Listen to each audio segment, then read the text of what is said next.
Hello everybody, I'm glad you're here today. Today is July 30th, 2025. In this video, we're going to touch a little bit of what has gone on in the world since my last video, a whole bunch. But there's only a couple of things that are really like, oh my, wow. So we're going to talk on that. We're going to talk about lessons we can learn from a bunny. Oh my word, y'all. I'm not even going to go into that story yet. So I'm going to talk about that. Then we're going to read straight out of the Bible. My life has been so immersed into trying to get my elderly parents moved that I haven't been able to make a lot of videos. So please just be patient with me. Thank you for your patience. Those of you just keep coming back, thanks. We're just serving the Lord together. That's all we're doing. So anyway, let me talk a little bit. Oh my goodness. I think the two things that bother me the most are the ultimatum, is that how you say that word?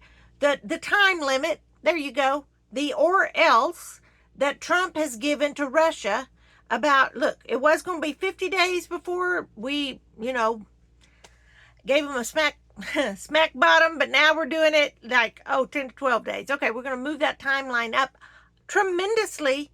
That is a tremendous, like, let's just dial this back a little bit. Okay, let's just make it sooner rather than later, because he said the outcome will be the same no matter what. I'm like, what? This is odd. I find that odd, and it's kind of like, what? That's that. What? So I'm at a loss for words. I guess my thought is, did something happen to change your mind? Or like, I can't really, I can't really trust what you say, sir, because sometimes you're this and sometimes you're that. You seem like you talk off the cuff a lot and on a whim, and things that we're always shifting around and changing. Not that that matters to my daily life. It doesn't. My life goes on no matter what, and whatever happens, happens. We're as ready as we can be. But anyway, that was a big, interesting thing. I raised my eyebrows to where I like, oh, well, look what we're doing now. Okay, that's cool. Whatever. The second thing that happened, well, there's been so many, but the humongous 8.8 earthquake last night. Like, I was let me just tell you, I know this sounds weird, but I nearly find it relaxing to listen to EAMs on NY Prepper's live stream that he does. So anyway, then one night this week there were like 14 or 15, maybe even more than that. I went to bed back to back EAMs, and they began. I go to bed early because I get up at way early before the crack of dawn. But I was listening to them before I went to bed, and I nearly found them in. I was like, I don't know what's going on. I don't know what's fixing to happen. This sounds horrible, but I found it quite relaxing. I think it's because it's like there's a bigger problem other than my own. Like, I know I have my own problems, but these people, like, if these EAMs are anything like what they could be, the nuclear emergency action messages, nuclear codes, then I'm like, okay, this is the bigger excuse me, the bigger platform, the bigger problem on the world stage. So my problems start looking kind of small when I start imagining what the EAMs might be meaning. So last night I heard about that huge earthquake, y'all. And does anybody else wonder if I'm just gonna, this is my conspiracy theory showing, but does anybody else wonder if it was like some kind of nuclear test? I don't know. I know that I'm just asking. If you do, in the comment section, just say yes. And that will be code for, yeah, I think there was something, this was an earthquake that was caused by something, maybe even not a nuclear test, maybe, what is it called? The Poseidon torpedo or something like that, this weapon they have that's supposed to cause tsunamis. I don't know, just throwing it out there. Y'all do with that how you want, okay? So anyway, So man, so as soon as I saw that, that had happened, I got on NY Preppers live stream. I was reading the comments. The people who comment on this channel are very excitable, and I am, I don't need that, but sometimes I get a kick out of reading it, and so they really stay close to the channel. They say comments like that, and I think that's fun. I mean, I like them. I don't ever hardly comment, but I read, I lurk on that a lot. And so I was reading their comments, and there was a lot of information that came out way before mainstream media came out with anything. So I was kudos to all of those people, even though they are excitable. They certainly do. Some of the information can be, you can't depend on every single comment. Obviously, you have to sift. But I was very impressed with the information I was getting, how fast I was getting it, just by reading the comments and keeping up with them. The whole tsunami warnings, and I like, man, when it came out, the whole state of Hawaii is braced for tsunami warning. The sirens are going off. Well, yeah, I was just like, when I woke up this morning, I thought, I wonder if Hawaii is even still with us. I don't even know what I'm going to wear. Or did California drop off the edge of the earth last night while I was sleeping? No, lo and behold, everybody's still with us. It's all good. So that was an interesting, what do y'all think about the earthquake? I'm very curious. The aftershocks were interesting, and the other earthquakes around the world were very fascinating. What was happening in a matter of minutes, it was happening very quickly. So anyway, those are my two things. What do you see going on in the world that's like making you go, something's not right about that. That doesn't smell right. Something stinky there. I don't know what it is. I can't put my finger on it, but I can just say, I don't know if it's the Lord's discernment, but something. So what do you see going on? I love to hear and share. And we had 2 fighter jets fly over our house last night too, right before the earthquake. I mean, it was like they were in formation. They were not on the radar, on our flight radar thing. So they had their transponders turned off. They were booking it right across my skies. And I'm just like, okay, all right. That doesn't even bother me. I've become desensitized to that. I still run out of the house and look at it though, because I think it's cool to see. So that's what's going on in like my thinking as I'm trying to just do life. Do you know what I'm talking about? So one of the things I was thinking about talking, I always think about y'all, even though I'm not making videos, I think about y'all often. I was thinking, okay, this thing has happened. I don't know what it is with our backyard this year. We've had a chick run in to our backyard. We're still raising this chick. We have a name for it, which is not a nice name because the chick kept getting out. So we've named it not a nice name for now, but maybe I can't even say it on the channel. But she is still growing. I do think she's a she and not a rooster. So I'm excited about that. So this chick wanders into our yard earlier, and then lo and behold, you know what else has wandered into our yard? A baby bunny. A baby cottontail. Okay, it's been living underneath the woodpile. And my dog, who's a poodle and a toy poodle, she's a hunter. I mean, she will kill whatever she gets in her mouth. Like, she'll kill it. She's not a poodle that's nice. She's like, we should have called her killer. I mean, really. So that was another thing that happened is the NYC thing on the 33rd floor. That was horrible also. Okay, so backtracking. Okay, back to my story. So my dog has not found the bunny yet. So that's good. So the bunny comes out from time to time. I see it, and then it darts in, and I think what is going to happen, I think it came in through, like between the gate and the fence is about this big, and literally, a chick can get in there and a little baby bunny can get through there. Ain't no problem with that. So I think that's what happened. Now I think it's grown too big. I think unless I leave the gate open, I don't think that bunny's going nowhere. I think it's going to like live in our backyard is what I think, which reminds me of problems. If we don't address our problems, it's like that. Like, have you ever heard of putting the cat in the basement and then after a few months, you're not going to get that cat out of your basement. So our problems are like that if we ignore them. They're just going to get bigger and bigger and bigger. That's the analogy there. So I think that every time I see that bunny, I think about my problems. I'm like, man, you gotta stare your problems right in the eyeball and just face up. Do what you can with them, and if you can't do nothing with them, sit still. Which reminds me of another bunny rabbit that I see nearly daily, and it's out on my prairie out in front of my house, and it'll come over. We call it Pedro, and Pedro um, just hops around I mean, we never inside my fence, but always all around.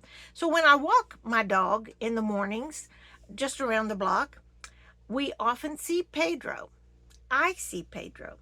My dog has yet to see Pedro because every time we come up on Pedro, the bunny, another cottontail, Pedro just gets stone still. I mean, he doesn't move. He just like, he watches, he's seeing us, but he freezes until we pass by. And then he'll dart behind us because I'll watch him, and then he'll go into hiding after we pass him. And it made me think, bunnies have eyeballs on the sides of their heads, so that's how they, he can just look straight ahead. It looks like he's looking, but his eyeballs are like watching you. That's how you can catch a bunny. If you do your hand on one side where it sees it and it's like frozen, and then you grab it from behind. If you ever want to catch a bunny in the wild, that's how you can do it. So anyway, I was thinking that being still often is the wisest and safest thing for us to be, and the hardest sometimes, especially when danger is so close or when difficulties are so near us. Sitting still is hard. And yet, what can we learn from the bunny, right? The humble little cottontail rabbit. I often, when I am faced with stressful times, and I am faced with, these aren't problems I'm having right now, but they are, decisions are having to be made, and it's kind of pressing on me. And I have wanted to hurry and solve it all super fast, but there is no solving it fast. That's not going to happen. This is going to have to be a process. And even sometimes in my life, when I don't know, I've talked about this. When you're pressed up against the Red Sea and like, I don't see a way out of this. I don't, God. Sit still. Just sit still. All right? Sit still and don't forget to keep praying. Sometimes it is the same prayer you've prayed for months, even years. Keep praying.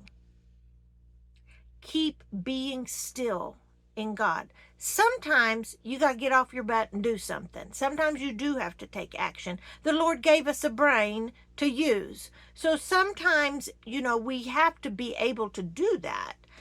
But and the Lord will give you which way to go. Ask him, God, do I need to take action on this, or is it better for me to sit still and just pray?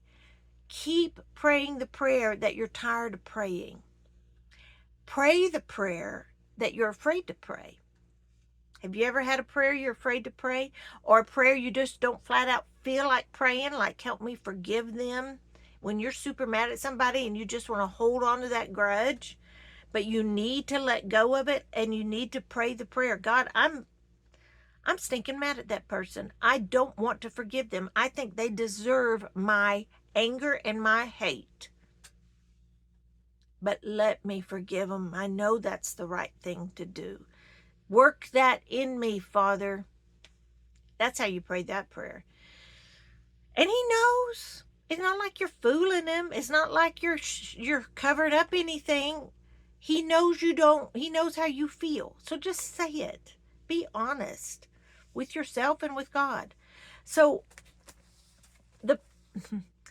as you keep praying, and a lot of times, y'all, it's for our prodigal children or our prodigal nieces and nephews, or the people, the young people who have walked away from God, and we pray for them to come home.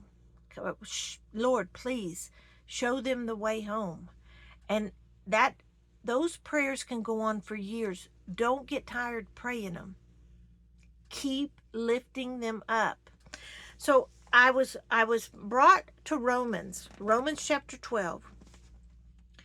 Romans chapter 12 verse 9. Don't just pretend to love others, really love them. Hate what is wrong, hold tightly to what is good. Love each other with genuine affection and take delight in honoring each other. Never be lazy, but work hard and serve the Lord enthusiastically. Rejoice in our confident hope. Be patient in trouble and keep on praying. Be patient in trouble. Just think of that bunny. Y'all, I wish, maybe I should video it and put it. Y'all know. Yeah, I mean, surely you've seen that. If you don't, just Google it or put it in YouTube. A bunny that's frozen, and in midair, watch it. And then, you'll see them. Man, and you can't see them. They're like camouflage. They're crazy how they blend in. But it is sometimes difficult to sit still and wait on the Lord. But he will renew our strength if we do that, as it says in Isaiah. And Psalms 27 says, be still. Wait on the Lord. Wait on the Lord. And the waiting is hard, and yet it's refreshing. It's peaceful. Tell me in the comments section a story of when you had to wait on the Lord. I love reading your stories. Y'all are amazing, and what you have to offer in the comment section is amazing, and I have missed us getting together. So we're going to just do the best we can here. Try to get at least one out a week, at least. But when have you been rewarded by waiting on the Lord? I think about Sarah. This thought just came to my mind. Sarah, Abraham's wife, Sarah, she got that handmaiden and decided to take things in her own hands. I'm just gonna create the child that is the one in which God's people are supposed to come through. And since she thought she's too old to have a baby, she gave Abraham Hagar, her handmaiden, and Hagar had Ishmael. And then later, Sarah had Isaac, who was the one that God blessed, that the Jewish people came through. And Sarah, if she had not taken things into her own hands, wouldn't the world be a better place today? Sarah, sit still. Sit still. I'm talking to me too, y'all. Sit still and wait on the Lord. Don't try to fix what God has timed perfectly. And that takes faith. That takes a lot of faith, y'all. So you can pray for your faith. You can pray to sit still, and he will not disappoint you. What father gives a rock when their children pray for bread? A good father doesn't. And we have a good father. And if you don't know him, now is the time to understand Jesus. If you know Jesus, you know God the Father. If you know God the Son. And once you commit yourself to Jesus and are following him and are baptized and receive the Holy Spirit, that is Jesus, that is God in you. God becomes part of you, inside of you, through the Holy Spirit. Who wouldn't want that? Who wouldn't want that, y'all? It's a good deal. It's the best deal. It is salvation. Without it, you are lost. With it, you are saved. It is that simple. So, y'all, I'm going to leave that with you. I gotta get going. I gotta get going, man. I got stuff to do.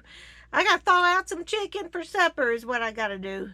But anyway, I wanted to get on here and just clock in and say, hey, I haven't forgotten y'all. Please don't forget me, and let's continue to gather here as much as I possibly can get these videos out. The Lord is good. The Lord is good. Stay safe, America. From the pantry, this is Gina Lima, Charlie. I'm out.